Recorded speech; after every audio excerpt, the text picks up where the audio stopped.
This is The Wheel Weaves Watches, a spoiler-free breakdown podcast of the Wheel of Time show on Amazon Prime. I'm your host, Dani, and I'm joined by my co-host, Brett, and we're here to bring you an in-depth look into the Wheel of Time show. We'll share reactions, episode breakdowns, and relevant background information without spoiling future content from the book series. So grab a drink and let's get watching.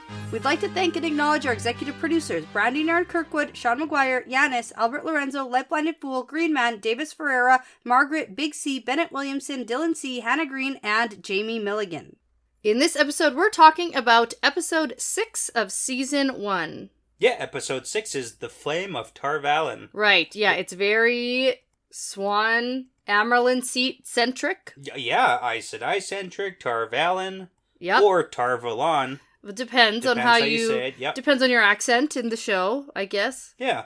And in real life. Yeah. You know, when I grew up reading the books, it was always Tar Valon in my head. But then after listening to audiobooks, then it starts to say Tar Valon, so I kind of switched it. But right. Both work. It's yeah. fun. Mm-hmm. Yeah, I've always said Tar Valon. Yeah. But we get it. Yeah, here we are. Here we are.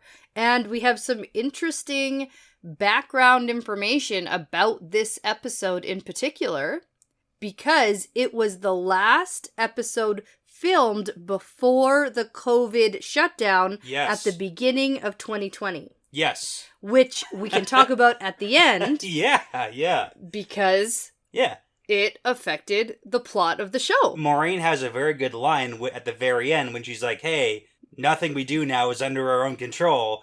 Part of the pattern is like the wheel weaves as the wheel wills. Yeah. And it's very... Shut down, COVID, worldwide pandemic. We have no control over anything that's happening in the show right now, so it makes sense. Yep. You know, it's the whole art imitates life thing. Is that what that is? Yeah.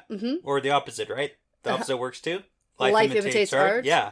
No, I don't think I think it's the other way around. It's both. Okay. All right, so like we talked about last time, The Flame of Tar Valon is a chapter title in Book 2. Yeah.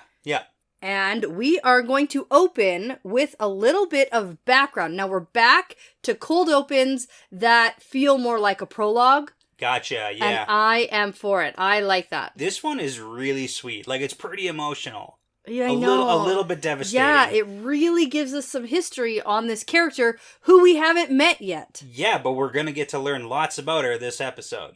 So we're going to open with young Swan in Tyr. Yes. Yeah, I want to say something because we actually got introduced to a couple of concepts back with Dana, the dark friend bartender lady. Okay, yep. So when she was talking about Rand, about all the places she wanted to see, she talked about the Lion Throne of Andor or Caemlyn. Yes. And we've heard about Andor now, because that's where the Amerlin seat was coming back from. Caemlyn. Was Caemlyn, which is the capital of Andor. Right. They didn't say Andor at all. They said Caemlyn in the last episode. Yep, but Dana mentioned the Lion Throne of Andor, so that's just the reference. Okay, and then she also mentioned the Ogier Steading, which we just got introduced to in Ogier last episode. That's right. And then she also mentioned the Stone of Tyr. And right now, with Swan, we are in Tyr, and in the background, if you look closely, you can see the giant fortress city in the background, which is the Stone of Tyr. Yeah, it's a big, giant building called the Stone of Tyr, and you see it actually several different times. Yeah, it's almost like built into the mountainous terrain, too. Yeah, it's pretty cool. It's in the background. It's pretty cool. All right, so Swan is a young girl here with her father, and I just have to say, like, she has tattoos and seems quite young to be tatted up. Well, I mean, they're cultural, right? So it doesn't seem that crazy. I know. And if she's going off to the White Tower, she's channeling, chances are she's like a teenager and just like maybe looks young. Sure. Or she's young and is part of their culture and they just get tattoos. I know, but it's just like, man. Okay. Hey. All right. Your sensibilities nowadays, like, it's different, so. I know. See, this was a long time ago in the before times. Back when channeling was a thing and, you know. You mean the fake times? Exactly. Yeah, okay. Yeah. Okay, so the father is a fisherman, and he is missing a hand. Yeah. Which is challenging work when you have one hand. Yeah, it kind of makes me wonder about his background, too. Yes. Like, if, you know, the whole, like, oh, is he a thief, and then he got his hand cut off because he's... Oh. Or did he just lose it in an accident or something like that? Right. You never have any Because idea. we're also wondering... where's Swan's mom? Yeah, exactly. Where's the rest of the family? And where's anybody else? Yeah, they seem to live on the outskirts of the little town that they're in. Yes. So, like, there's a couple other houses that are close by, but they seem to be a little bit pulled further aside. out. Yeah, further down.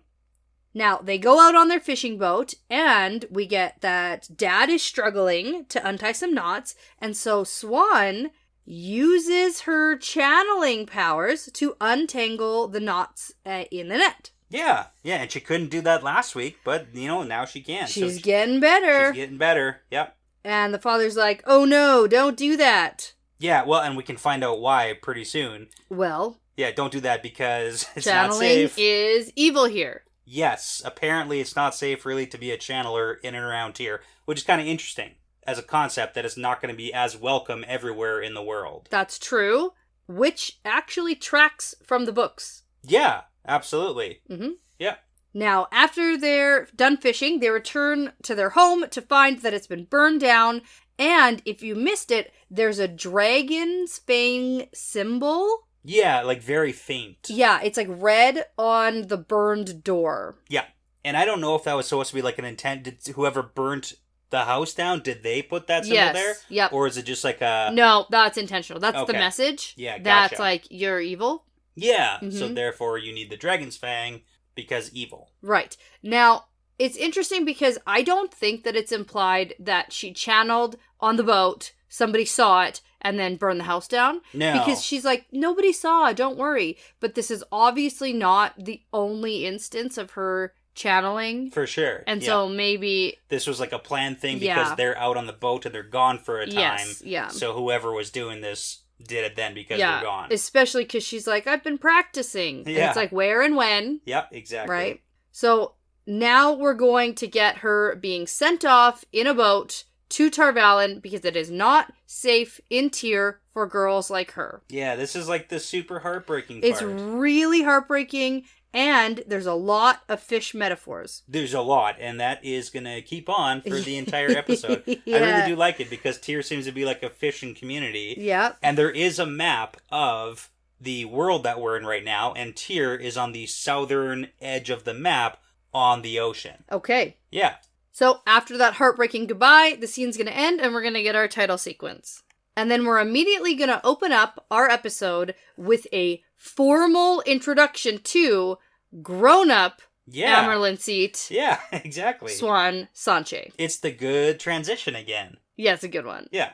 But I really like the very formal introduction given by Lyanna, the Keeper of the Chronicles. Yeah, so it's kind of basically the assistant to the manager. Yes. Assistant manager. Yes. And she is so severe with the staff that clangs. Yeah. I love it. I think they do a pretty solid Good job. Judge Judy moment, you know? There's a definite contrast, too, between the costumes of Swan as the Amerlin. Super fancy, intricate. Even the throne that she sits on, very intricate. And then Lyanna's outfit is a lot more... like simple? Simple, subtle, subdued, whatever. I don't think that's subdued. I think it looks excellent. It does. There's a different, like, yes, more simple. Yeah. But, like, not as grand. Right, because Swan's in, like, the not gold... subdued. Like, she's not in a paper bag sack. Well, you know? I don't think that was the comparison, but... yeah, well, when you say the word subdued, I just think of something... In comparison to all the gold and finery, and then you also notice that for Swan, she has a stole that has the different colors of the Ajas. Yes. And we were talking about it last very episode. Very pastel version, though. Yeah, very, very tame. Yes, yeah, not bright they don't... rainbow spectrum. Exactly. Right? It's the colors of the Aja, but very light. Like, the red is almost pink. Yeah. Right? Like, interesting. It's just an interesting interpretation. Yeah, and we do get this scene. This is where we kind of get to fill in the blanks on which Ajas we're missing the colors of, because previously we got blue, green, red, and yellow. Yep. And now from the opening shot, there's 3 of each color that sits in this circle around the Amerlin Sea. Right, so we assume that these are the 3 sort of heads or representatives of each Aja or faction. And there seems to be like a number 1 of those 3 also. Right. Now, I wanted to point out, so we got introduced to the red, blue, green, and yellow, and the only ones are left that we are not going to talk about are the neutral palette color. Yeah. The neutral palette Ajas. Yeah. The brown, the white, and the gray. Yeah, those are they do all the other stuff. But we're not going to talk about that at all. Yeah, we got like the channeler hunters in the red, the spies, the battle Aja, the healers, and everybody else. You know, the rest of them. Bookkeeping, the accountants, which we don't even know right now, right? And then we have the one big throne for the Amerlin seat, which we get later in this episode is also called the Amerlin seat. Yeah, it's the chair and the title of the position. Yeah. Yes, it's confusing. No, we're not going to change it. Right. Now, I do also want to mention the costumes are not only excellent for the Amerlin and the Keeper, but for everyone else in the hall. Yeah, I do like that everybody's in their colors, but all the outfits are a little bit unique and different. Well, and that's because all of these women are from around the world, and each different culture or nation obviously have a different way of dressing. And I know that there was some behind-the-scenes background information about the costuming for this episode in particular because they wanted those different cultural dressing styles to come through, even though, let's say all the reds are wearing red and all the browns are wearing brown and all the yellows are wearing yellow, but their style of dress is different. Yeah, it's very cool. And you will notice that we are missing one green from the chair. And we can assume that was probably Karenni. Definitely. Who Not died. Probably, yeah. Well, there's also Alana, who hypothetically could be, because she's also green. Because she's standing there. She's standing in the middle there. Okay, true. But just based on what it seemed from last episode with age and seniority, it seems like Karenni was the choice and there. And power and, yeah. Exactly, yeah. Okay, so now we're going to get Logain being brought in, and it's interesting because he has some really not nice things to say. He's goading. He's poking. He's really trying to bait Swan into executing him. Yeah, which we get at the end. It's kind of what it seems like. He's trying to piss her off enough that she'll say, okay, hang him. Yeah, and that's interesting because we did get the little bit with Owen, which Tom's nephew. Yes. Who started a channel and then killed himself after he was gentled. Exactly. So that's one you want to die, and it seems like that is happening to Logain. It's not immediately anymore. I guess it's been over a month. Yes. So it's been a while, but it's not great. He's miserable, and he is looking bad. Yeah, and it seems like he's being watched closely enough that he can't do it himself. Right. And I think it's important to note, I didn't mention it before, but when Liana says bring him in, she says bring in the false dragon. Right. So we are not assuming that he's actually the dragon. Yeah, well, just because he calls himself the dragon doesn't mean he's actually the dragon. So plus he's gentled now, so he couldn't be, right? Right. Now, something interesting that Logain says when he is trying to annoy Swan or really make her angry, he says the Aes Sedai are weaker than they have ever been. Yeah. Yep. And so that's an interesting point. And then he also says that he defeated 9 Aes Sedai. Yes. Which I think we thought there were 7. Yeah, the reason why I was thinking about that is because when they were in the cave shielding Logain right before the battle, it was Karenni who said, oh, the army can't stand against 7 full sisters, so 7 outside against the army, and then the 2 inside, so that's 9. And then when Karenni died, that left 8, and in the middle of the hall there, we can see 5 that are behind Leandra and Alana and Moraine. So there's 8 that return. Okay, and then so we're not counting Nynaeve in any of that. No, we're not. Okay. Yeah, which is good to note because Logain saw Nynaeve channel an extraordinary amount. So... Yeah, but he obviously knows she's not an Aes Sedai. Yeah, that makes sense. Okay, but Swan is not going to be goaded. She's not going to be fooled. And she says that Logain is going to serve as an example to all other false dragons and other men who can channel who are going to try to fight against them. Yeah. And he's going to live out his days in the tower to be studied until he loses himself entirely to the madness. Yeah, jeez. And is going to be watched round the clock to make sure that he can't kill himself. You know what he really needs to do is just get up on one of those very unsafe balconies in the White Tower. Oh my gosh. Throw yourself off, man. No, he's watched. He can't go up there by himself. Oh man, I am so nervous just even watching people. So even I don't like watching Moraine stand I don't there. like the heights thing. I'm not a fan. I know. And the fact that there's no railings anywhere? I know. Come on. Not safe. No, not safe. Where's the compliance standards? Well, it makes for a much better view. It does. When there's no railing. That's true. It does. Like, beautiful shots that they had. I wonder if they toyed with they're like, okay, we should have railings. And it's like, then we can't see the river. Exactly. Yeah.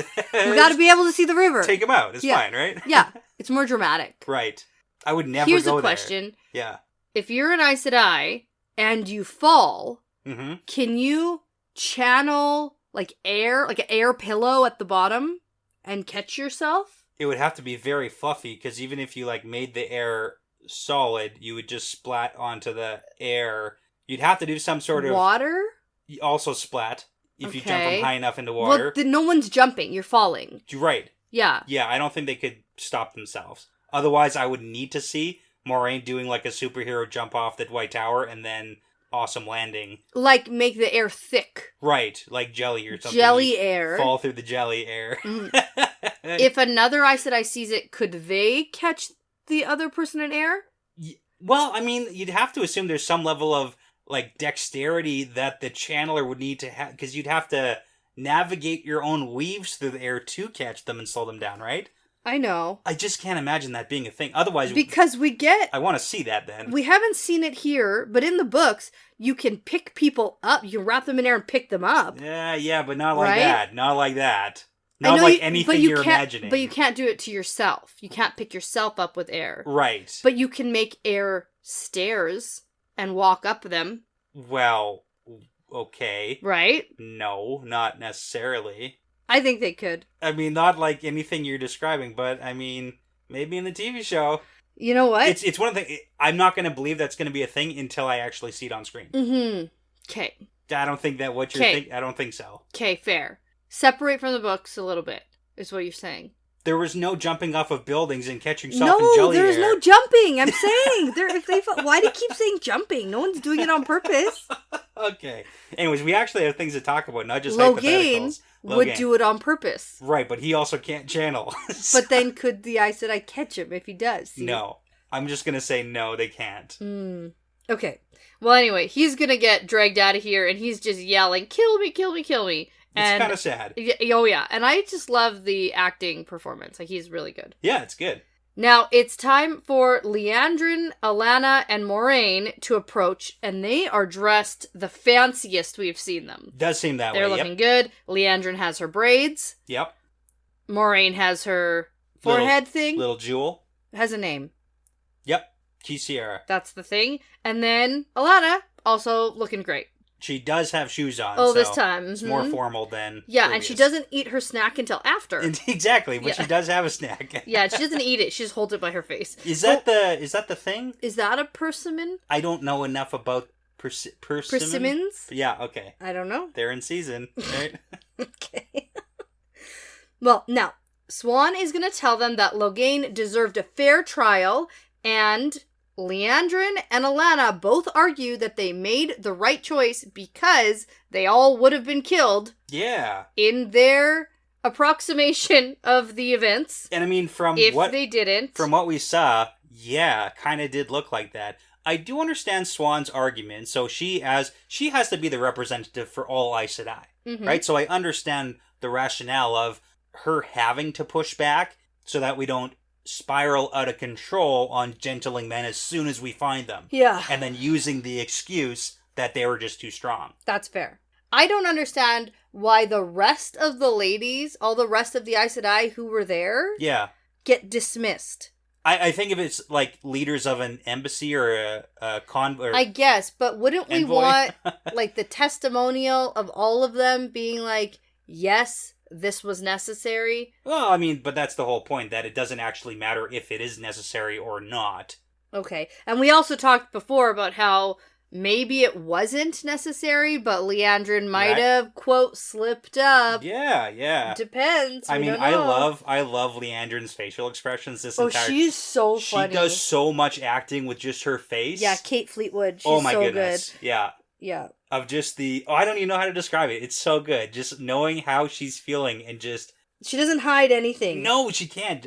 And maybe that's intentional, Not just I as don't think so. But like Leandrin doesn't want to hide her expressions because she's doing a performance in front of the hall. Here, for sure. But I think in other scenes that we've seen her, Leandrin is a character who is not good at hiding her her emotions. Yeah, absolutely. Mm-hmm. And it is interesting because we've heard now it mentioned a few times that Leandrin is gaining traction with the other sisters, and that really comes to light this episode too. We get it from one of the leaders of the Blue Aja talking to Moiraine later. Yeah, Milligan. Yeah, about how Leandrin is really getting a lot of support from everyone else. For what, though? Like, what kind of support? Like, for what? Well, to do what she wants to do, but also with the conversation between Milligan and Moiraine later, they talk about Swan's losing her grip on control with the sisters. Yeah. So maybe as like a, how do we replace an Amyrlin seat? Right? Like Yeah, okay. Yeah. All right, so Moiraine is sort of forced to agree also, but Swan ultimately decides that the fault lies with Leandrin, and so she's going to get a penance, which is yet to be determined. Yeah, and that's kind of like chain of command in the military, I would assume, that since Karini's gone, the next person in line is Leandrin, so you got to take the fall. Okay. Now, Leandrin is annoyed and takes the opportunity to bring up something she's annoyed about. Yeah. She's going to point the finger at Moiraine. And now she's going to use this because in the last episode, I actually don't remember who said it exactly, but there was mention that Swan does not like Moiraine. Like, Moiraine and Swan do not get along. Yeah, Alana said that in the conversation with Moiraine when they were having that, no shoes party on the bed. Right. Well, Alana wasn't wearing shoes. Alana was the only person in the no shoes party. Right. Okay, so I think maybe Leandrin is trying to use this to her advantage because she takes this opportunity to bring up Nynaeve, saying that Moiraine has been very sneaky. When they came across her, she was traveling with the most powerful channeler in 1,000 years and wasn't even going to mention it. Yeah.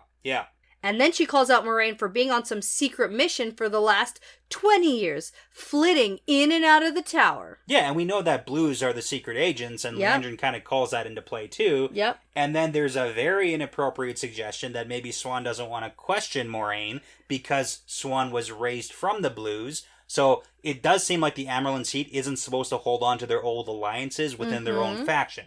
And that kind of makes sense, because if you're the head of all the Aes Sedai, you shouldn't play favorites with your own little Aja. Nope, that's true. But if Leandrin calls it into question here, it puts Swan in maybe a defensive position where she has to push hard. And we find out later on that this is all like a big ruse, too.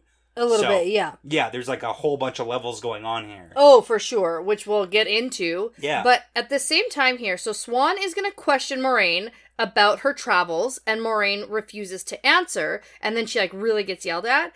But my whole thing is, if you are on a, quote, secret mission to save or protect the Aes Sedai or save the world or whatever your secret mission is... Yeah. Maybe sharing exactly what you've been doing to a huge group of people isn't smart. Yeah, but I'll push back. So we did get Milligan. So Milligan seems to be the head representative of the Blues. She's like, hey, lady, this is blue business. Yeah, not to be discussed here. But I'd also push back on the fact that, yes, it is a rather large group of people, but these are supposed to be the top 3 of each of the Ajas. That doesn't mean that they're allowed to just know what she's doing for her secret mission. In my eyes, I would say that there should be some openness amongst the top people. Oh, you are right. There should be. There should be. But we know very well, and which we are learning a little bit subtly in the show, and I think that it's going to come out a lot more. Yeah. But...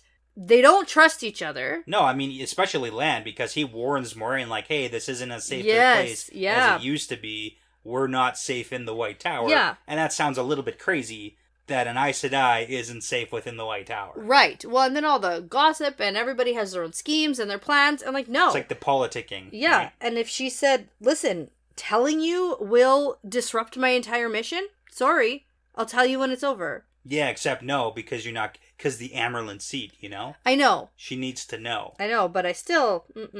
Yeah, I do like that Swan pulls the class card. Lady Moraine Damage. Yeah, so it seems that Moraine has the noble upbringing, and maybe that's why she doesn't want to tell little old fisherman upbringing Swan. Yeah. So that's playing the class card really well for this entire... Again, it's a bit of a ruse. It is a ruse. It's a ruse. Okay, and especially with the dramatic, putting her head to the floor, on your knees, the whole thing, right? But Aes Sedai, they have to assume they love the dramatics. Yeah. So now Moraine is gonna get a penance for not sharing. Yeah, we're gonna find out what that is for tomorrow. The disobedience, right? So they're all dismissed, and then Moraine and Alana talk outside after. Yeah. And then this is where Alana's warder Maxim hands her a fruit or something. She's always, always gotta be snacking. Yep. Always gotta be snacking. Alana's be snacking. I love it. I love the character. There's like memes about it now. I think the actress commented on Twitter about her snacking. Like it's pretty funny. Yeah. It's a good little background thing. Yeah. I do like the advice because Alana definitely seems to be in Moraine's court. Yeah, she's like, just publicly apologize. Yeah, just don't be so stubborn. Yeah. And then Leandrin confronts her to rub it in. Oh, yeah. She's like, you're gonna be in big time trouble tomorrow. And then she goes, I know you, Moraine. Yeah, and then she says, whatever you're up to, old friend. So clearly there's something in the past there. Well, and then last episode there was a little bit of a weird flirty thing. Yeah, and just with the whole history now and the romantic relationship between Moraine and Swan, you have to assume, was there something between Leandrin and Moraine, and was there a falling out, and was it for Swan perhaps? Right, and was it before they were actually, when they were novices, before they chose their Ajas, and then they had to separate because blue and reds clearly don't get along? Exactly. There might be a whole bunch of things going on there that we don't know about. It's just interesting. Yeah. Yeah. Yeah, I like it. Now, we are going to switch from this scene to something completely different. But before we do that, I need a wine refill. Okay. So let's take a quick break and we'll be right back.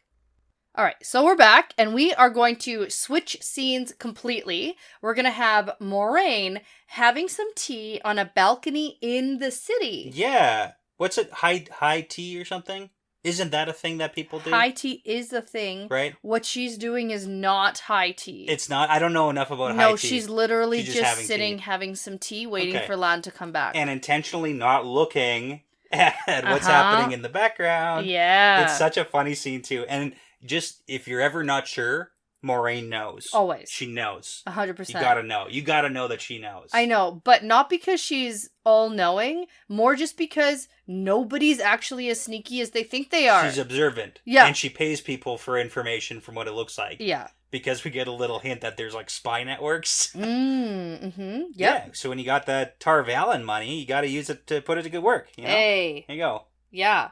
Which, don't let me forget to talk about the Terran Ferry. Yeah, no, for sure. We're not there yet. I know, but still, money. In the background. Okay, but where we are now, Nynaeve and Loyal walk across the balcony across the way. Yeah, it's so good. And then it's just the shot of Moraine not looking, but she knows. Yeah, and then Lan comes to get Moraine, and they're like, okay, let's go. And then Moraine asks, how bad is he? Because she knows that Matt isn't doing well. Yep. And Lan says, worse than expected. Yeah, my favorite saying for the series is it's going to get worse before it gets worse. Yeah, you say that all the time. Because it's true, but that's usually how things go. Yeah. Not just in the books, but in life sometimes that's how it goes. Well, and in the show. So we have Lan and Moraine just outside of Rand and Matt's room, and the innkeeper is with them. Yeah, now subtitles are important here. I know, because this innkeeper has a name. Yep. And his name is Basil Gill. Basil Gill. So, in the books, this is true. Yes. True. Except the name of the inn is different. Yes. Slightly. Slightly. Oh, so slightly. Oh, so slightly. It's the Light's blessing here. Instead of the Queen's blessing. Yeah, because we can't have an unlimited number of sets for a TV show. I know we get that. So, it's... it's there. It's missing it, but it's still there. It's all there. It's all there. All the key points are here. Yeah.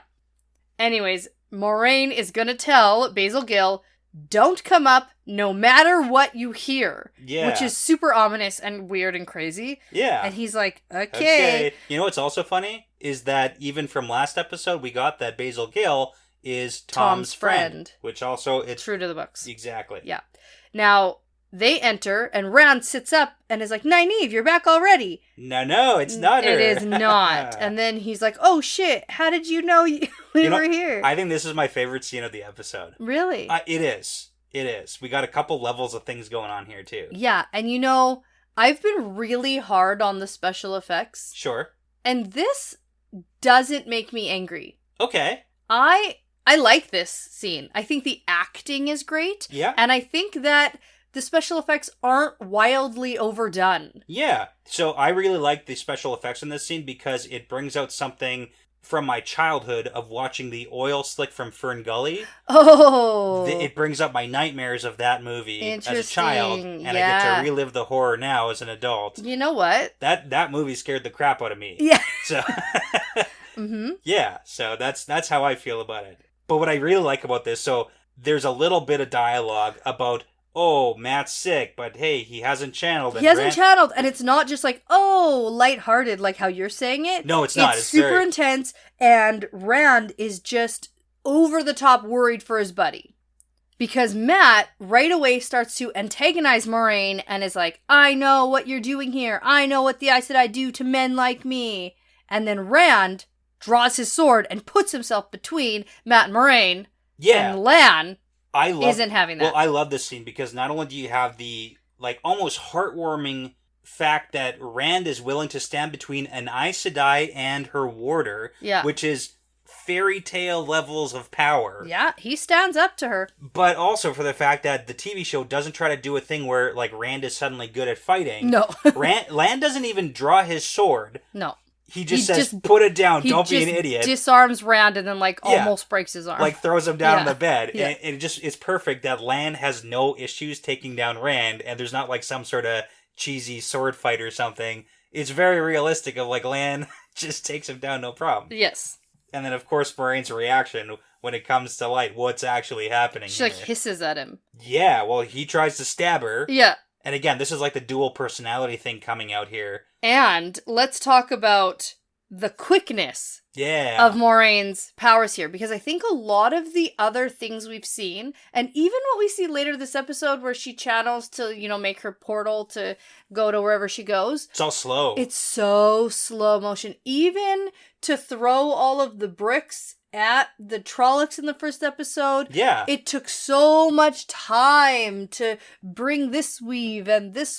Gotta charge up a little bit. Whatever. Yeah. But here, it's like, no, it can happen super fast. Yeah, and I guess depends on what you're doing, because here she's just catching his arm and preventing him from stabbing. She's not calling lightnings down from the sky. No, but I think she probably could do that pretty quickly too. Okay, all right, that's fair. That's fair. It's reaction time. Yeah. I just think it's interesting to see the difference, and I think the speed at which it all moves makes the cheese level dial down. Okay. Like, it feels less cheesy because it seems actually very action-packed and... like it's a fight sequence. And it's quick, right? Because it's a whole long, drawn-out, dramatic thing that I roll my eyes at. Yeah. Okay, all right. So I think that maybe that's it for me in this scene that doesn't feel super cheesy. Yeah.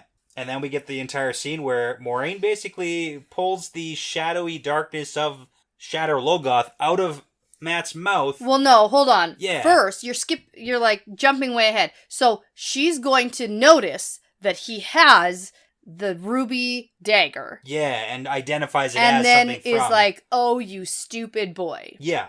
Right? And so at that point, she recognizes what's going on and then starts her exorcism. Yes, that's exactly what happens. Yeah.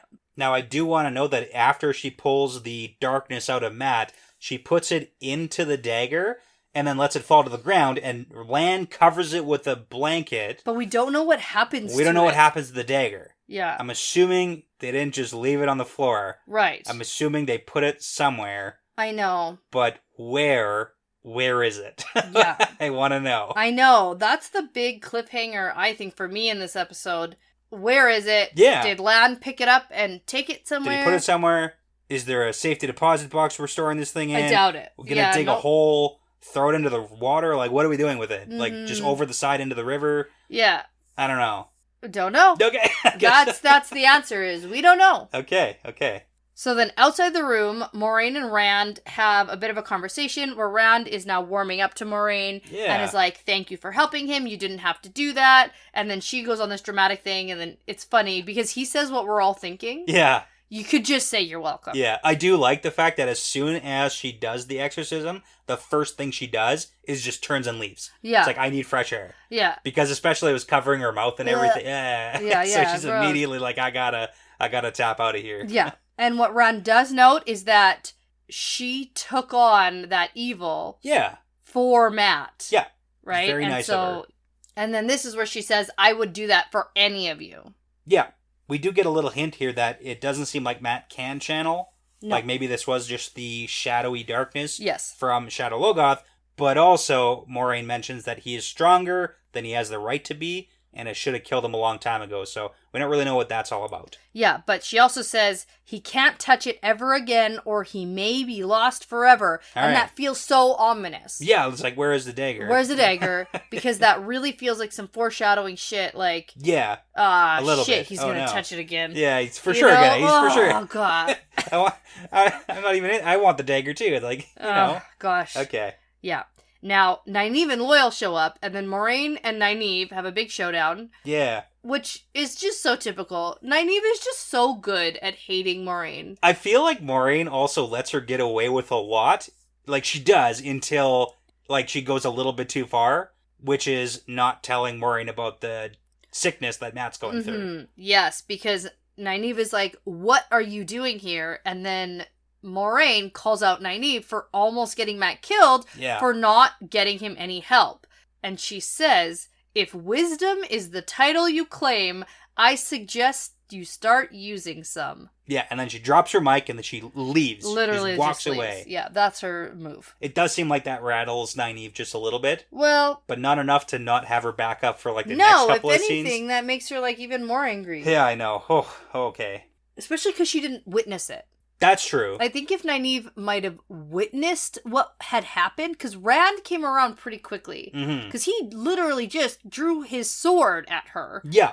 And then after witnessing what she did, he's saying thank you. Yeah, he's like, oh, okay, I get it now. Yeah, and so maybe, although probably no, because, you know, Nynaeve. Yeah. But at least she would have that knowledge. Yeah, now it's just like firsthand rather than secondhand, so. Totally.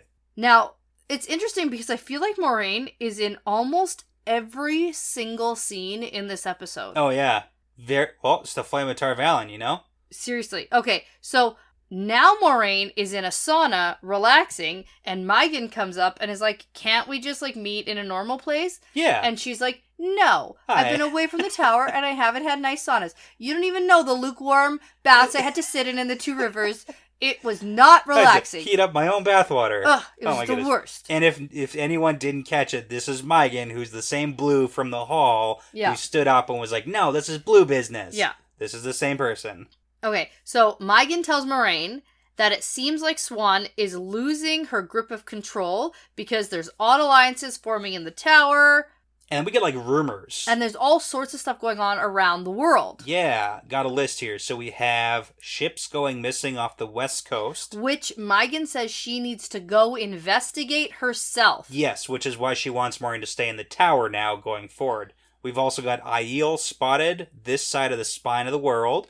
And the Spine of the World is the mountain range that basically separates, and it's on the far east side of the map. The land where the Aiel live to the other side. Exactly. And then we've also got Trollocs invading the Two Rivers, and an Aes Sedai sank the Terran ferry. Yeah. So there you go. And she kind of smirks or whatever, and then is like, don't worry, we sent him some of that good Tar Valon money. Yeah, and this is where Moraine mentions, like, oh, your spy network is getting better. Yeah. So clearly we do have people looking out for stuff in the world. And reporting back to the White Tower. Yes, absolutely. So now, Milligan says the Blues need to support Swan no matter what, and Moraine needs to stay in the tower permanently. Yes. But that's going to be a no-go, so we're going to have to do something about that.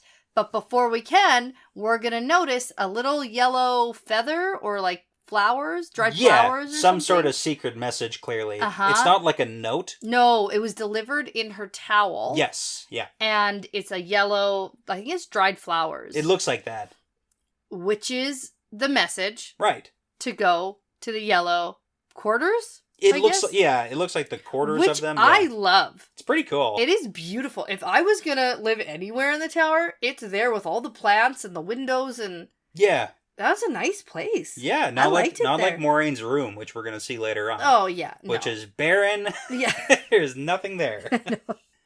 Okay, so Maureen's going to go over to the yellow. We get a sister being like, we let you know as soon as they showed up. Yeah. And we get a little bit of a history about how they know that they were captured by White Cloaks and they have healed Perrin. Yes. So that kind of wraps up a lot of things for how Egwene and Perrin got here. So clearly, after the escape, they made it to the tower, got here, talked to somebody. Like, who did they even talk to get in here? It's kind of crazy. Yeah, to get it brought to the White Tower. Brought in, get to see some yellows, be like, hey, we need healing. Like, how did that all come about? I think that Moiraine obviously has her own network of people. She does have watchers. Because she said they're watching. Yep. And they... When they were spotted, they're like, come this way then. Yeah. Yes. Okay, that makes sense. Yeah, because I think Matt and Rand showed up almost right around the time exactly that Moiraine showed up, or like really close to. Yeah. That maybe she didn't quite have her watchers out yet. Yeah, or they missed them. So she had to get her informants in the city. Yeah, I do like it, though. So with this Egwene and Perrin conversation, the first thing that Egwene asks, obviously, hey, what about Rand and Matt? And Moiraine straight up doesn't tell her that she knows they're here. Like, yeah, I saw them like 15 minutes ago. Yeah. She says, I have it on good authority that they're alive. It's like, yeah, it's good authority because it's you. Your authority. You saw them just now. So. But that's enough for Egwene, and Egwene doesn't ask any follow-up questions. No, she doesn't. But what Egwene does do is give Moiraine the chain of Aes Sedai rings that she took from Volda. And now, what I got out of this, it's really actually a very sweet moment, because Moiraine shows some genuine emotion. She does. Like she when takes her hand. She takes the rings, and then she takes Egwene's hand, and it's super meaningful. But what I took out of all of this is that Egwene for sure thinks that Volda is dead. Oh yeah, she says Volda won't be able to hurt any of your sisters ever again. Yeah, and it's like, whoa. Like, and you stabbed him, but... Yeah. You just, like, in the shoulder. And then you took off. Yeah. Like, I really don't think he's dead. No, I didn't see a body. That's super wishful thinking. It's one of those things, like, if I didn't see them die for sure, like, I don't think they're dead. So, yeah. I think Volda's coming back.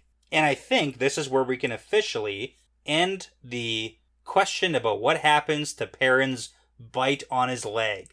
I have to assume that when he got healed from all the torturing stuff the White Cloaks did, his leg also got fixed up. Oh, his whole body got healed. Whole thing. Like, if there was an infection in that leg, like, I gotta assume they got everything. We're all good. Yeah, and it's also, I was thinking about this too, it's also safe to say that with the Tinkers, at some point, somebody noticed maybe he was limping. Yeah. And they probably had some herbs and some stuff, and maybe somebody cleaned out his leg. Have to assume. And like, if it wasn't that, then it's this. Yeah. One or the other. We can stop it's been a long time. It's been too long, Like, an infection would kill you by now. Or maybe you were right the first time. The wolf has magical saliva. Because that's the last time we saw it. There you go. Makes sense. Maybe it's not even magical. I really don't think it's that. I really don't think wolf saliva is a natural, like, disinfectant. I don't know. You've heard the saying, lick your wounds. For animals. Yeah, I know. Wolves are animals, Brett. But not for people. I just really, I don't know. I don't know enough about wolves or licking your wounds. Okay. Yeah. Anyway, okay, you're right. There's more important things happening with Finally put to rest. Yeah. We're not going to talk about that ever again. Okay. Now, quick, tell Moiraine about his eyes. Oh, yeah. They're golden. Right, like a wolf. Yeah. But what I do actually appreciate is we're going to talk about mental health for a second. Oh, yeah. Just like 1 second. Yes. Because Moiraine is like, he's been healed, and the Yellow Aes Sedai are the best healers in the entire world, so he's gonna be fine. It'll be like the damage never happened. Yeah. And then Egwene says, at least on the outside, he'll be fine. Yeah. Well, and also considering the fact that now she knows about the whole Layla thing. Yes. So there's a whole lot of things going on. And also the mental memory of being tortured, I assume. Yeah, and wouldn't held be captive and all of that. So it's going to be bad. Yeah, even Egwene actually seems to be doing pretty well right now, considering that she was held captive and tortured. So, I don't want to say that she had an easier time in that situation, but it wasn't harder. I don't know. I think, like, she wasn't physically hurt. Yeah. But that could take a pretty big toll on you emotionally. Yeah, and it's not a competition of who had it worse. No. So, that's true. Absolutely no. Like, they're both victims. Yeah. Yeah. Now, Moraine's advice is, okay, don't say anything to anyone about nothing. About the eyes of the wolves, because there's people who might want to hurt them. And Egwene does ask, like, hey, is he the dragon? And I do really like this, because we get quite a few little tidbits, and we got a bunch throughout the first couple episodes about nobody really knows what it means to be the Dragon Reborn. We don't know what powers, what that's going to look like, even if it's going to be one person or multiple, because I love the little tidbits of, oh, there's multiple heads on a dragon. Yeah. And if you think about, like, mythology and, you know, mythical creatures, there are different stories of different types of dragons and styles and number of heads and all these things. That's right. But Moraine's tidbit really is, we don't know what powers the dragon will have. Yeah. So we really don't know right now. So shut up about it. Yeah. Yeah. Now, it is nighttime in Tar Valon, and Moraine is in her room getting cleaned up. Lan comes in and mentions that the bond is masked. Yeah. Which means that he can't feel her anymore. And it's been at least 2 years since that happened, and we do know that they've been out of the tower. Yeah, for that whole time. So he's not that happy about it, but she's like, too bad, so sad, good night. And then he says, be back before dawn and give her my love. Oh, he knows what's up. Oh, yeah. Yep, okay. It's good that she's clearly sharing at least some information with Lan. Yeah. I do like that. Okay, so Moraine has the little picture window thingy open. The one she was staring at last episode? Yeah. Because and then, she knew. So she closes it and starts to channel into it, and then this is like the long, dramatic channeling to open. You don't care for as much. It, you know, in cases like this where our lives aren't at stake. Sure. It's okay. Okay. So she opens up this sort of portal gateway of light. And she goes to step through it, and she's shining, and she's in this white kind of long robe thing. Oh, it's a flowy shirt. It's a super flowy shirt, but all I can picture is the Simpsons episode where Mr. Burns has his, like, life rejuvenating treatments. Right. And it makes him all loopy and people glowy, think he's an alien. And people think he's an alien. And he's like, I bring you peace and love. It's the X-Files episode. yeah. And he's wandering around in the forest, but he's like glowing. Ooh. I don't know. I just like a picture. And I even Googled a picture of it. And I was like, oh my God, that looks exactly like Moraine here. That's good. Yeah. That's what I saw. Yeah. So it is good to note. I do like the fact that, so this kind of magic exists. This is something that they can do, is they can go from one place to another with one of these things. Clearly, it's like a preset area that she's going to. Okay, so let's talk about where they go before we move on here. I think we got to talk about this because I remember this being a little bit of a point of conversation. Yeah. Because there are several different options. Okay. I think. Okay. Or at least if I'm you're pretty not settled looking, on one. I know. If you're not looking so hard, I didn't listen to our last post-watch reactions. Yeah. But I think I'm going to, because we had a bit of a discussion about whether or not they were in the tower still, in Swan's, like, bedroom. Sure. And she just has it decorated like it's Tyr. Yeah. Or like the fishing village. Yeah, I'm pretty settled that they're in Tyr. They both have a meeting place where they've left the tower. Yeah. And they're in some hut. Yeah. Some house. It's the vacation home on, like, there. Yeah. Probably pretty. And the entire time that they're there, there's animals and frogs and crickets and birds all in the background, and at one point it's raining and it thunders. Yeah, I assume it's like on the river. It's kind of like her childhood home.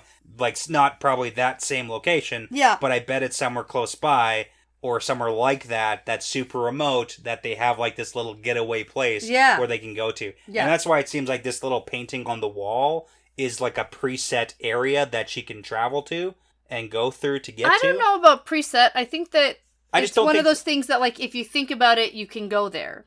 Okay. I'm that. I'm gonna stick with, I think it's a preset location. I think it's like a one-place location. I don't think it's a go wherever you feel like. Oh, no. Little... Because the actual picture is of a woman looking through, like, another one of these portals. And it's one of those picture-in-picture Yeah. things it looks like to me. But I think that if someone else were to use it, they wouldn't go to the fishing village. Oh, okay. I think that you can decide where you want to go. Because why would this one special magical object that you channel into to take you somewhere take them both to this one place? It just feels... No. Yeah, okay. Well, I'm gonna land on the other side, and I guess maybe we'll see. We need someone else to use it. We need to use it again. Yeah. And we need to go somewhere different this time. Can we? Can we go... Can we use it to actually travel to different places? Right. But if she could, why aren't we all just going through there to go... closer to wherever we're going later on this episode. Yeah, why are we, staying around... Right. Or staying out of the tower for, 2 years if you have this thing where you can just, jump in and go wherever you want to go? Yeah. Oh. It only brings you to the Love Shack. There's one place. The Love Shack. Yeah. Mm-hmm. All right. Well, let's talk about the Love Shack. Yeah, let's get there. We get there, and Swan is here. And immediately you're like, hey, you're not in your Amaryllin Seed outfit. No. She's in her nothing outfit. Hey, wait, what's happening? Uh-huh. And she's like, hey, Moraine, I am not happy about the display that you put on back there and what you made me do. It's a little bit of banter. Uh-huh. I like it. And then it's immediately clear that they're in an intimate relationship. Yeah, but also when she says what we're trying to do. Mm. So clearly this is the whole they're in cahoots. Plot. They're plotting together, and they have been forever. Well, 20 years. That's basically forever. Okay. It's a long time. I guess. Yeah. I mean, it's not a long time. Okay, that's fine. All right, so they're like, we gotta talk about some businessy stuff. And then Moraine is like, after. Yeah, but first. On your knees. Yeah, that's good. Great callback. That's good. Yeah. It's great. Because that's what Swan had to say. We get it. In the Hall of the Tower. We know. There you go. We know. Wink. Okay, so they have a good time. They haven't seen each other in 2 years. Mm-hmm. And then Moraine tells Swan that she found the dragon. Or 5 potential dragons in the same village, but only 4 are the right age. But we can't discount Nynaeve's power. It's a whole thing. And Swan is like, oh my gosh. Yeah. This is crazy news. Well, I mean, this is the conversation that I really appreciate, because Moraine mentions, every town has a different legend about the dragon. And that really tracks with real life. Dragons are things from mythology in so many different cultures, and they're all a little bit different. And even when we were talking about the prophecies and the dragon way back a couple episodes again with Matt, he said, hey, we've heard that the dragon can fly, but I don't see a feather on us. Right. But when we think of dragons, you don't think feathers, you think leathery wings. Uh-huh. So, I mean, it's just really great that there's no real defined feature for what the dragon's going to look like. Interesting. Okay. And the dragon is the title of a person. It is. Right? It's not like the magical creature. Exactly, yeah. We don't know that. That's not a thing. This isn't Game of Thrones. No, it is not. Yeah. Absolutely it is not. But what is interesting that I want to note before we move on is they're going to talk about the different prophecies and the different rumors, and then we get a bit of Moraine and Swan's backstory together.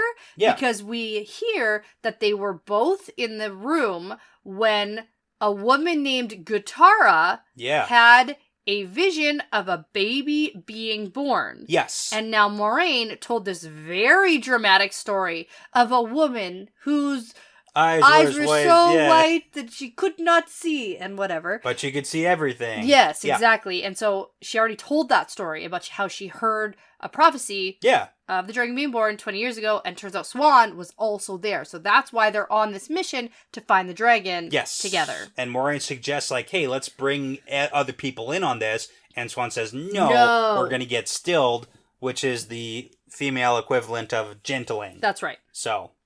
Now, some super scary news. Swan has had dreams every night of the Dark One at the Eye of the World. Yes. And so that's the first time we get the name of the Eye of the World, I think? Yeah, because the first book in the series is called The Eye of the World. The Eye of the World. Yeah. And so we learn that the Eye of the World is a location. Yeah. It's a place where the Dark One was imprisoned. But we'll learn more about that later. Yeah, I do like that Swan says, in my dreams, and then every night, she's getting the same dream. But then we also had Maureen earlier saying, hey, dreams are really powerful. What's happening in your dreams? So you have to think, like, is this a plot? A plot? A is this a good plan? Is this good dreams or bad dreams? Fire Eyes Man? Why are you getting all these dreams? And is it Fire Eyes Man? Because he seems to have a thing about dreams too. Like, and he can control what's happening in dreams. Like, geez. And so Swan is like, he's really weak, but getting stronger every day. And we can destroy him if we go now while we have the advantage. Yeah.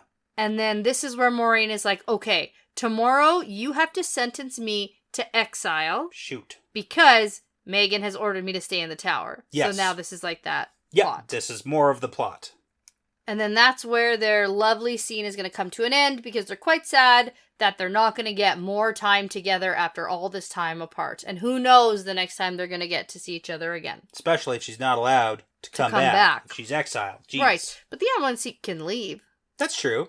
Just meet up in this little, You just meet up here. Can I take the picture with me? Oh, good thinking. And use it elsewhere? Yes. Right? Is it permanently attached to the wall? Or is it just like on a nail? Is it something that Maureen discovered in the room she was given in the White Tower? Yeah. Or is it like hers personally? Yeah. How is it mounted on the wall? Magic? Right. Maybe. Maybe by magic. A nail? A single nail. Right. I doubt that. Okay. So, before we move on, we're going to take another quick break, and then we'll jump right back into the last bit of this episode. Okay. All right, so we're back. Here we are, and we have Lan and Maureen hustling through the White Tower. It's clearly the next day. Oh, yeah. Yep. And then Maureen is confronted by annoying Leandrin. She was waiting for them. I know. And Leandrin tells her she knows about the boy at the Light's Blessing. Yeah, Matt Cawthon, is it? Yes, it is Matt Cawthon. Mm-hmm. And then that means the other boy is Rand.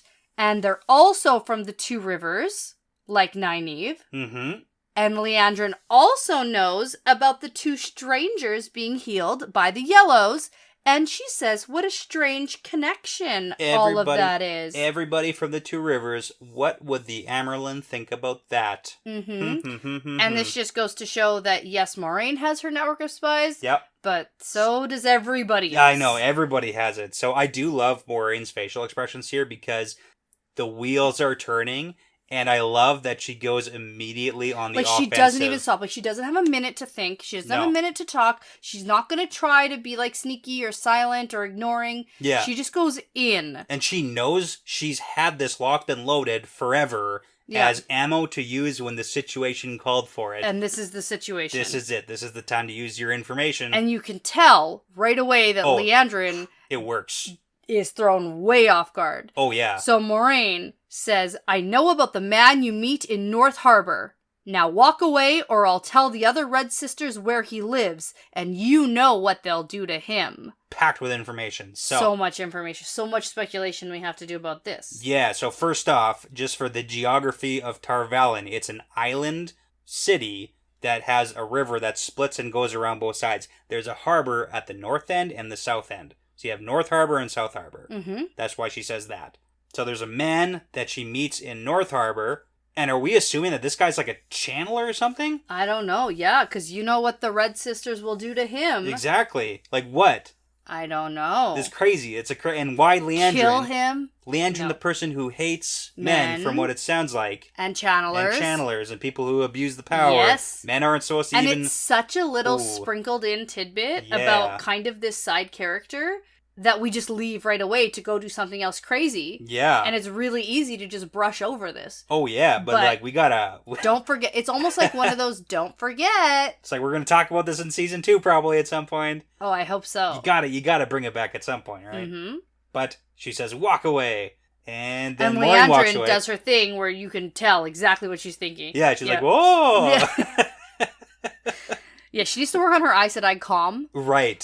She does not have it. But I'm actually fine with it because her facial expressions make this entire episode for me. I know. I need to be able to see what people are feeling and looking like. Except for Maureen. Yeah. Yeah. Exactly. Mm-hmm. But even her, you can see the wheels turning behind the eyes. I think she does a really great job of it. Yeah, she really does.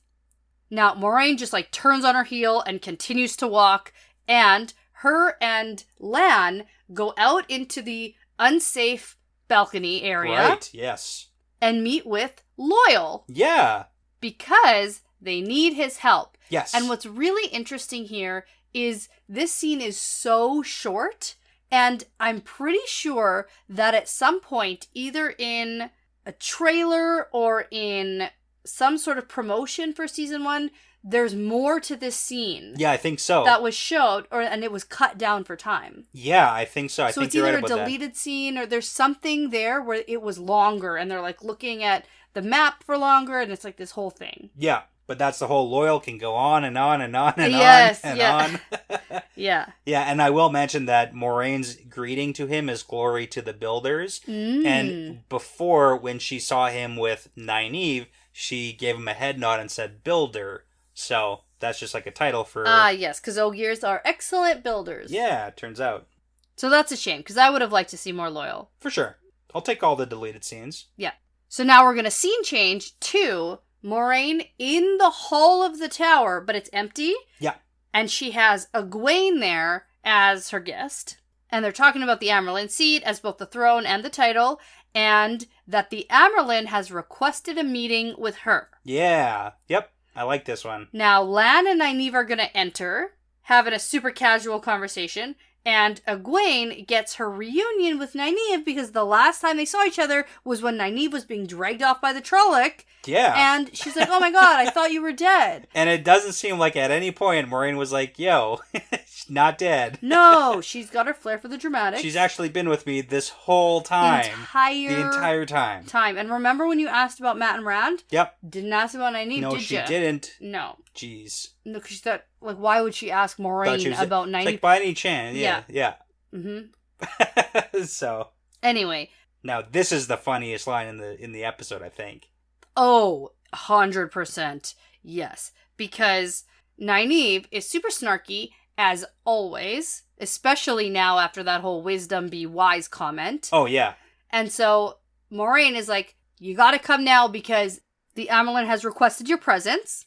And Nynaeve is like, well, she can wait. Like, we're having a reunion. And then Moraine, again, turns on her heel and says, the Amyrlin seat waits for one woman, and it's not you. Yeah, I love it. It's her. Yeah, it's her. She says it kind of with a smirk. Yeah. All right. So now we're in the room with Swan, and this is my favorite scene. Okay, yeah. It's another good one. It's a lot of great ones. good.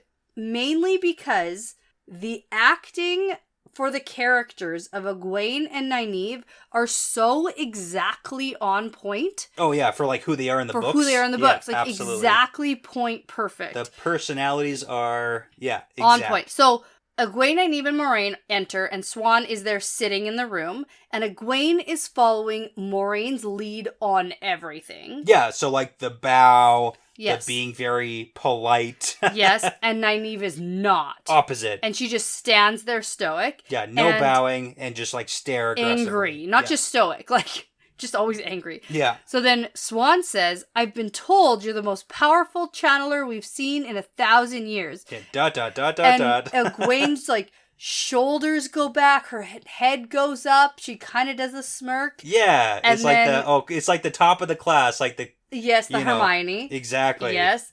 And then Swan says, Nynaeve Almira, and Egwene's head... He's like her what? neck snap to look at Nynaeve like, what? It's crazy. But Nynaeve is pretty aggressive throughout this entire meeting. Yeah. But then it's nice that Swan also recognizes Egwene for the returning of the Great Serpent Rings. Yes. And again, that's actually like some legitimate thank yous coming from the Amyrlin. And then Nynaeve does not think so. She says, now that you've blown smoke up our ass, what do you actually want? Yeah, it's like, again, super aggressive, Nynaeve, what's happening here? no respect. Like, zero respect. Can't get no respect around here. She really can't. And again, coming from the history that we know of Nynaeve, like, I understand where she's coming from and why she doesn't want to deal with any of this stuff. Yeah. But now Swan's going to tell her it doesn't matter what she wants out of this life because the two of them have been called to greatness. And Nynaeve says, we don't want any part in that. And they go to leave. But Swan stops them and says, the wheel doesn't care if you're young or old or afraid or weak or petty or even what you want. The wheel calls you to this, whether you can bear it or not. The last battle is coming. Yeah. And then Egwene is like, what do we need to do? And she's all on board. Yeah, I do love it because it's like the perfect class student. She's here for it. And Nynaeve, I guess, is going to go along with it right now, too. Yeah.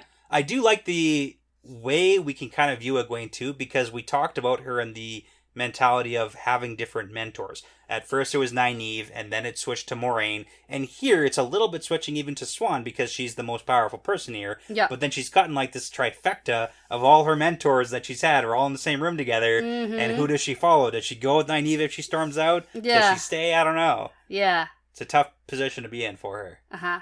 Okay. So we're going to switch scenes to Moiraine looking out on the unsafe balcony. Yep, but over it's a very nice scene. And that is the scene. That's like the cover poster. Yeah. This is the scene. Lan comes to retrieve her and is like, it's time. Do you want me to go into the hall with you? And she says, no, just make sure that they're there. Yes, there's a plan to get everybody somewhere that we're going to see shortly. And it's Lan's job. Yeah. Now, back in the hall of the tower, Moiraine is kneeling before the Amyrlin, and Swan has made her judgment and tells her that she is exiled from the tower. As per the plan. The plan goes off. Yep. But she has to swear on the oath rod. Yeah, like capital O, oath rod. That's right. Yeah, so this is a magical little thing. We get a little bit of exposition and explanation. How it binds you to whatever you're saying. Yeah, magically. And clearly the Aes Sedai don't need that as an explanation, but us, the viewers, we need that. Yeah. Now, they both hold this oath rod at the ends, and it's very lovely because we get a little bit of a finger touch moment. Yeah, just like a little bit. Yeah. And I assume nobody can see that. We better hope. We just assume. Yeah. That's fine. Now, Moiraine has to repeat this whole oath about upholding the judgment. Yeah, and basically obeying the Amyrlin seat. Yes. But that's the... Moraine's going to change it. She changes it, and she changes it from, I'm going to obey the Amyrlin seat and never return until she calls me home, to, I'm going to obey Swan Sanche and never return home until you call me. Right, and she does say some pretty intimate things that we, I guess, assume no one else can hear. Yes, because she does raise her voice at the end of that, so I'd assume it's supposed to be a whisper, but for us, I don't want it to actually be a whisper because then I wouldn't be able to hear it. That's fair. It's kind of like when scenes are way too dark. Like, I get that it's nighttime. Yeah. Make it bright enough that I can see what's happening, yeah. and I'll just pretend that it's dark like it's nighttime. Mm-hmm. But here, she's whispering the middle part that she changes, and then she gets louder. And she says the same thing that Swan's dad said. Yeah. When she was like leaving. So obviously that's a thing that they have together. Daughter of the river, clever as a pike, strong as the tides. Yeah. So. All right. So the end of this ceremony is Moiraine has to stand up, and everybody in the hall turns their backs. It's kind of harsh again. To her. It's like the exile. I think that it's actually the most difficult for Milligan, who specifically wanted Moiraine to stay in the tower. Yeah. And then she's like, oh shit. Well, it's like clearly Moiraine is high ranking. She's powerful. She's a pretty big influence. And Milligan is just like losing Moiraine as this person who she was like, oh, I'm going to be able to count on you now. Don't worry, Milligan. You're not losing her. She's still on her mission. Yeah. She's losing her in the tower. Well, it doesn't seem like Milligan knows what Moraine's mission is either. So. No, and especially with like what Leandrin is up to and the Reds and the Greens now like hanging out together. Who knows what the heck's going on. Especially if Milligan does have to leave. Yeah. Yeah. Anyways, everybody turns their backs. Moiraine exits. And again, it is another sad scene as they leave, and I guess all the sisters on the outside can probably see inside. Because that was my question. I was like, how do they know to turn their backs on Moiraine in the hallway? I have to assume that they know that there's only a certain number of penances you're ever really going to get, and the most severe one would be an exile, and the only reason that all the sisters in the hall have their backs turned is because of there's an exile sentence. Yeah. So I have to assume that they can assume that's what happened. Yep. And again, Alanna is another person who shows a lot on her face. And just like the sadness on Alanna's face for Moiraine, because that's like her friend. Yep. Okay, so now we're going to get Moiraine riding through town on her horse. She's leaving Tar Valon. She rides through trees and forests and finally rides up to a hill. And then there's this giant monument statue thing. Yes, ginormous. Yeah. Now, we're going to get a good look at this, and we're later going to learn that it's a doorway. Yep. But initially, this does not look like a doorway. I love the interpretation of this. I think it's pretty well done. This is a slight change. Yeah. From the books, just the shape and method of accessing. Yeah. Slight shift? General concept, still the same. It's a doorway that opens up to a shadowy, spooky, dark place. Oh, the ways is the same. It's the same thing. Yeah. It's just like the method of accessing it is slightly different. I really don't think it's that big of an issue, though. I know you don't. Yeah. Because it's not that big of an issue. It's not. It doesn't matter. It's not an issue. Okay, fine. And it's super cool looking. It is cool. I think it looks pretty cool. Yeah, and I'm pretty sure it's actually based on a real monument somewhere or something, cool. or like shapes of rocks stacked somewhere. You know where I don't want to go now is I don't want to go to that monument because what happens if I accidentally open it up and oh my gosh, that'd be pretty cool. That would be. Would sweet. you go in? No. Okay. Unless I need to get somewhere faster. Right. Exactly. It's a pretty good place. It's just all dark and I see shadowy nothing wrong now. with it. Yeah. It used to be cool, right? And now it's just dark and shadowy. Yeah, it's fine. And terrifying. The good. horses won't even survive in there. For sure. Bye, horsies. Yeah. Okay, we're not there yet. So, we're going to get a good look at this giant doorway. Nobody's here, but then Loyal arrives. And then Egwene and Perrin ride up. And then Matt, Nynaeve, and Lan ride up. And there's a nice little reunion. Everybody's hugging. And then they kind of make some jokes about how everybody looks terrible. Rand, yeah. Oh, yeah, Rand's there too. Yeah. And everyone's like, oh, nice, we're all together again. Yeah, well, everyone's alive, and this is the first time they're all together. There is some playful banter, because Perrin says to Matt, oh, at least I wasn't stupid enough to steal an evil dagger. Yeah. Yeah. Yeah, because it's like, you look terrible. And it's like, shut up. Well, here's the thing about that. Yes. But yeah, this is when Lan and Moraine send the horses off, and luckily we have Loyal here to explain what the ways are. Yeah. So they're ancient pathways out of time and space, where one step could be 100 miles. But that's the short description that we're going to get, because no one's got time for this, Loyal. Yeah, but Nynaeve wants answers. And Moraine says it's the fastest way to the Eye of the World, which is the location of the Dark One's prison, where he was trapped by the last dragon. And now we're going to go finish the job we started in one of your previous lives. Yes, yeah. And Egwene's like, well, what's going to happen to anyone who's not the dragon? Dunno, man. And Moraine's like, who knows? Can't be sure. I'm not going to tell you, because in the conversation between Moraine and Swan, she was like, they're all going to die. Probably, yeah. Yeah, it's probably not going to be good for anybody, but we can't be sure. Yeah. And to be fair, we can't be sure. Who knows? Now, it's interesting that the ways are described as the ancient pathways that kind of help you hop distances really quickly. Yeah, it's like a fast travel situation. Right. But right now, it looks pretty dark and gloomy and very, very scary. Yeah, for sure. So now Moraine gets up to the waygate. She steps up. She starts channeling. And this is kind of that slow opening. But this channeling's kind of cool. It's fine. Yeah. I assume it takes a lot of energy and power to open this. So, okay. Yeah, it works. Yeah. Now, there is the little tidbit of the weaves.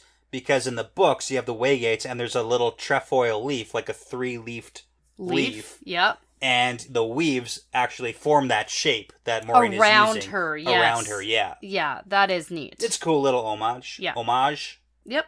But the portal opens up to darkness, but there's also, like, lightning and crackling sounds from the ways. And then Matt is like, is it too late to change my mind? And Moraine's like, well, there's no turning back now. Whatever happens is beyond our control. And boy, was she right. And then Moraine enters the ways, and then everybody follows her, and they turn around, and it turns out that Matt is still standing outside the waygate. Yeah, like in the field still. Yeah. Because he did change his mind. Yeah, sort of. So... Well, I mean, here's the so thing. Moraine watches, and everybody's like, oh no, Matt's not coming with us. And then the gate closes. Matt's not coming with us. And we don't know what that means. Yeah. So... this was probably the biggest shock. Yes, for right? everybody, yep. For everybody, because we're like, what the hell's happening here? Now, it's interesting because this was never the plan. No. The original... like in the script for the producers of the show. The original script for the show was Matt to go with them. Yeah. But because they went on their hiatus, because of the COVID lockdown... after they came back to shoot episodes 7 and 8, we're going to talk about it next episode, but the actor, Barney Harris, who plays Matt, doesn't return to filming. Yes. After the COVID lockdown. Yeah, doesn't come back. Now, we still don't actually really know. I bet there are some people out there who know what happened. But it was not publicly released information. It is not, and it still is not publicly released information. Which is pretty crazy. It's in my mind. Really it's like, crazy. What happened? It's really, really crazy. And so, for this scene, they would have had to reshoot everybody else in the Waygate being like, oh no, Matt, because that's not how it was originally filmed. Yeah. And then they would have had to do this super digitally imposed Matt standing by himself in the field, because that also wasn't originally shot. I mean, yeah, and here's the, like, I don't know how TV shows are made, but there was a lot of changes, and that does affect how things happen. And again, COVID affected a lot of stuff, and we'll talk about the next episodes when we get there, but you gotta do what you gotta do to get the show out, and it works. Like, in my mind, it works. Yeah. It's definitely within his character, and so we're going with it. Yeah, and I mean, he was just with a cursed evil dagger from Shadow Logos, so yeah, Moraine said, I healed you, but maybe we're not completely done. And maybe things are going to change because of the whole actor shift, because now we've got new casting for a new Matt. Yes, who's just for gonna season be, 2. Exactly. And he's just going to slide in seamlessly, and we're never going to talk about it again. Pick it up. And, I mean, that's what TV shows do. I know that, yeah. So, it's fine. Game of Thrones did that for one of the characters, and then replaced him with, like, a wildly different looking character. Yeah, different personality, different everything. It's like, okay, I guess so. Then we just moved on with our lives. Yeah. But we weren't doing a Game of Thrones podcast at the time. No. Maybe that pissed people off, too. Probably. Yeah. Probably. Yep. Okay, but that's where we're going to end this for now, and then we can talk a little bit more about this whole see ya Matt business in the next episode. For sure. Sounds good. And now episode 7 that we're moving into is called The Dark Along the Ways. Right, which is also a chapter title. It's a chapter title. It is in book 1. Yeah. So. There you go. Well, this is good. I feel like we're zooming along. And you know what that means? We're zooming along to the premiere of season 2. Holy moly. Which we can start getting really excited for. Yeah. It's like 2 weeks away. Yep. I'm excited. All right, and as we say around here, it's part of the pattern now. Yeah, it's part of the pattern. Thanks so much for listening to this episode. The Wheel Weaves is hosted and edited by Dani and Brett, produced by Dani and Brett, with Passion Socks, Cody Feltz, Benjamin, Michelle O'Brien, Jamie Young, Megan Smiley, Jared Berg, Ricky Morissette, Lance Barden, Charlie Haz, Adam, Marta Thier, Michelle Forbes, MKM, Antoine Benoit, Lawrence Bradley, and Eric Reed, with music by Audionautics. Please be sure to check out our Patreon page if you are interested in supporting us and the podcast. We would love to send you some Patreon exclusive merchandise as a thank you. Plus, you'll gain access to our episodes earlier than everyone else, and at the time of recording, we have over 40 bonus episodes for your listening pleasure. You can find all that and more at patreon.com/thewheelweavespodcast. For general information about our show and information like how to send us shot glasses or how to join our Discord or how to get in touch with us, you can visit thewheelweavespodcast.com. And as always, please be sure to give us that 5-star review because it really does make a huge difference in helping other people find us. Right now, we are offering to send exclusive merchandise to select people who give us 5-star reviews if you leave your username for Instagram or Twitter, and I'll reach out to you that way. Also, please be sure to tell a friend, Riyadh, because referrals really are the best compliment. Thanks again for listening. This really is part of the pattern now.